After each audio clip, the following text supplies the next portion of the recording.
सातपुड्याच्या कुशीत बहरली हेल्टो। उन्हाळ्यातील आरोग्याचा राजा ठरतोय आदिवासींचा लाडका रानमेवा।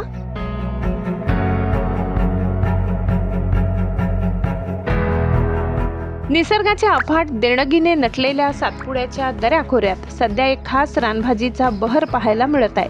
आदिवासी बांधवांच्या बोलीभाषेत हेल्टो तर सर्वसामान्यांच्या भाषेत भोकर म्हणून ओळखली जाणारी ही रानभाजी सध्या परिसरात मोठ्या प्रमाणावर उपलब्ध होत असून खवय्यांचे आणि आरोग्यप्रेमींचे लक्ष वेधून घेत आहे।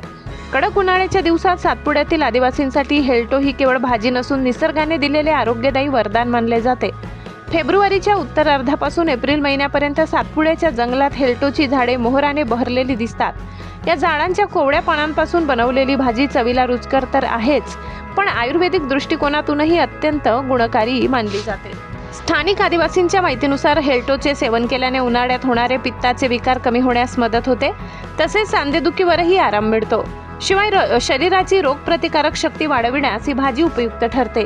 काही ठिकाणी जखमा लवकर भरून जाण्यासाठी या वनस्पतीचा वापर केला जात असल्याचे सांगितले आहे। सातपुड्यातील आदिवासी महिला या रानभाजीपासून विविध प्रकारचे पारंपरिक पदार्थ तयार करतात। दूध किंवा तेलाची फोडणी देऊन बनविलेली हेल्टोची भाजी ही या भागातील खासियत मानली जाते। मोहराच्या कोवळ्या पानापासून बनवलेली भाजी आरोग्यासोबत जिभेचेही चोचले पुरवते। ही रानभाजी सर्वत्र सहज उपलब्ध नसल्याने स्थानिक बाजारपेठेत तिची चांगलीच मागणी आहे। दुर्मिळतेमुळे सध्या बाजारात हेल्टोला 115 ते 200 रुपये प्रति किलो असा दर मिळत आहे। त्यामुळे उन्हाळ्याच्या दिवसात आदिवासी महिलांसाठी हा उत्पन्नाचा एक छोटा पण महत्त्वाचा स्रोत ठरत आहे। सातपुड्याच्या दुर्गम भागातील ही पारंपरिक रानभाजी आता हळूहळू शहरांपर्यंत पोहोचू लागली आहे।